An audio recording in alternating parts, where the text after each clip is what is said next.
बिस्मिल्लाहिर्रहमानिर्रहीम अस्सलाम वालेकुम वरहमतुल्लाहि वबरकातुहू। कैसे आप सब दोस्त, उम्मीद करता हूँ आप सब खैरियत से होंगे।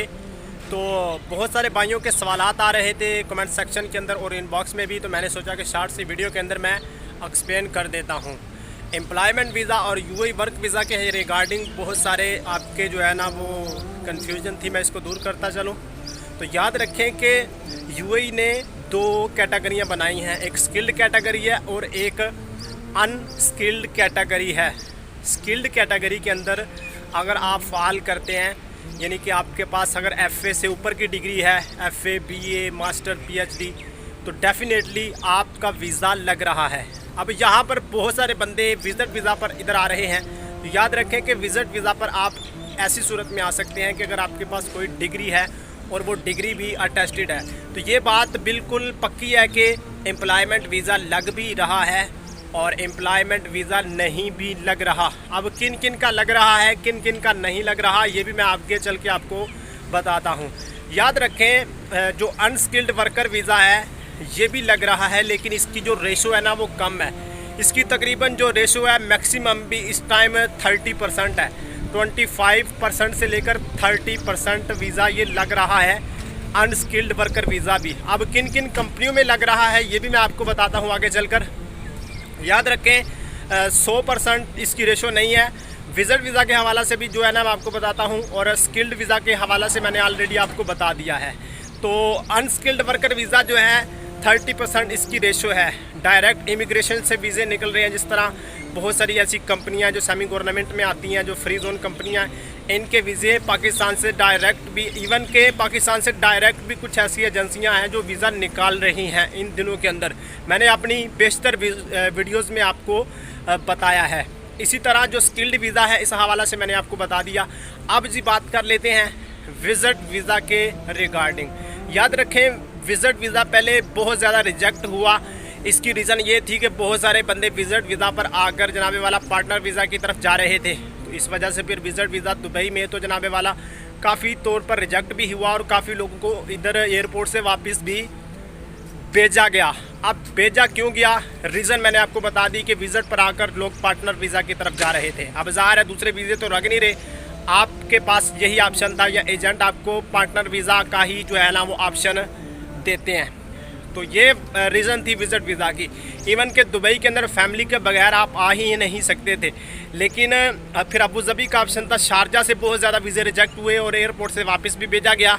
लेकिन अभी सूरत हाल ये है कि विज़िट वीज़ा भी जो है ना वो काफ़ी हद तक नॉर्मल हुआ है। 70% तक इसकी रेशो चली गई है, यानी कि 100% अभी भी नहीं जो है लग रहा।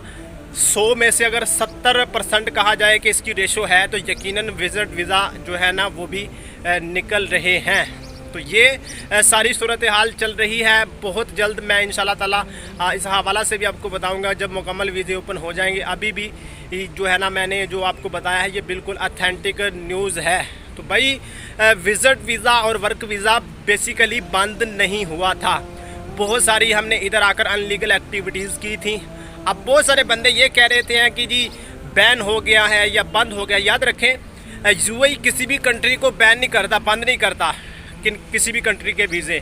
अब पाकिस्तानी नेशनलिटी का जो किरदार है इधर, यूएई की जो इकानमी का 2% यानी कि यूएई की इकानमी का जो दूसरा नंबर आता है जिनको मतलब बूस्ट करने में इस इकानमी में, वो पाकिस्तानियों का है। पहले नंबर पर यकीनन इंडियंस का, दूसरे नंबर पर पाकिस्तानियों का नंबर आता है इधर यूएई की जो इकानमी है इसको बूस्ट करने में, इसको जनाबे वाला प्रोग्रेस तक लेकर जाने में। अब ज़ाहिर है जब एक कंट्री जो है ना किसी एक दूसरे कंट्री की वजह से उसकी इकानमी इतनी बिल्ड अप हो रही है, तो वो कैसे बैन कर सकता है, कैसे जो है ना वो बंद कर सकता है किसी भी कंट्री को। मेन वजह यह है कि पाकिस्तानियों ने इधर आकर बहुत सारी ऐसी जो है ना क्रेडिट कार्ड उठाए, इधर आकर लीगल एक्टिविटीज़ की, विज़िट पर आकर इधर खली बली हो गए। तो फिर यूएई गवर्नमेंट ने इनके जो है ना बारे में सोचा कि भाई ये नुकसान तो हमें हो रहा है, ये इधर आकर जनाबे वाला ये क्या कर रहे हैं। ज़ाहिर कोई भी कंट्री आपको अपॉर्चुनिटी देता है तो हम उसका अगर नाजायज़ फ़ायदा उठाएं, तो इसमें फिर जो है ना वो कंट्री तो ज़ाहिर सोचता कि यार इनको हम रोज़गार दें और ये हमारे साथ ही फ्रॉड कर रहे हैं। तो इस वजह से इन्होंने थोड़ा सा ना वो उसको रोक दिया उस काम को कि भाई इनको थोड़ा सा ना स्टे करवाओ, आहिस्ता आहिस्ता फिर जो है ना जब आप देख रहे हैं कि ये जैसे जैसे टाइम गुजर रहा है, पहले तो बिल्कुल भी वीज़ा नहीं था लग रहा किसी भी। अभी जनाबे वाला काफ़ी कंपनियों के डायरेक्ट अनस्किल्ड वर्कर वीज़े भी लग रहे हैं। स्किल्ड वीज़ा मैंने आपको पहले बता दिया, अगर आपके पास अटेस्टेड डिग्री है तो आपके लिए टेंशन ही नहीं है, किसी किस्म की कोई प्रॉब्लम ही नहीं है, ठीक है ना। तो अनस्किल्ड वर्कर वीज़ा के हवाला से भी मैंने आपको बताया। और अभी ख़ास तौर पर यूएई ने जो वर्क बंडल के नाम पर एक प्रोग्राम लॉन्च किया है कि आपका जो वीज़ा है वो 5 डेज़ के अंदर जो है ना लग कर आपके हाथ में होगा। तो मैं समझता हूँ कि ये एक बहुत बड़ी अच्छी खबर है यूएई के वीज़ा के रिगार्डिंग। जो लोग भी इधर आना चाहते हैं तो आने वाले दिनों के अंदर इसके अंदर आप और चेंजिंग्स देखेंगे। पहले की निस्बत काफ़ी जो अच्छी न्यूज़ जो है अभी तक सामने आ रही हैं। हम वही चीज़ आपको बताते हैं जो मार्केट में चल रहा है, जो जनाबे वाला करंट सिनेरियो है, जो करंट सिचुएशन है। तो ये सारी कंडीशन चल रही है। आज़ाद वीज़ा भी जो है ना लग रहा है। इसी तरह देगर जो वीज़ाज़ हैं वो ऑलरेडी हर हवाला से वीज़ाज़ लग रहे हैं। अब बहुत सारे बंदे विज़िट वीज़ा की जानिब जा रहे हैं, उनका विज़िट वीज़ा रिजेक्ट हो रहा है। तो भाई अगर आप कोई बिजनेसमैन है तो आप 5 ईयर मल्टीपल एंट्री वीज़ा की तरफ चले जाएं। यहाँ एक दो वीज़ा और है, इंशाल्लाह उस पर मैं अलहदा से जो है ना वीडियो बना दूंगा। तो ये सारी की सारी वीडियो मैंने आपको दे दी है। स्किल्ड अनस्किल्ड वर्कर वीज़ा और इसी तरह विज़िट वीज़ा भी जो है ना सारी इसकी जो सिनेरियो चल रहा है मैंने आपको टोटल तौर पर जो है ना एक्सप्लेन कर दिया है। बाकी इस हवाला से आपकी कोई भी राय है, कोई भी क्वेश्चन है, आप कर सकते हैं। कमेंट सेक्शन ओपन है। मिलते हैं नेक्स्ट व्लॉग के साथ। अल्लाह हाफिज़।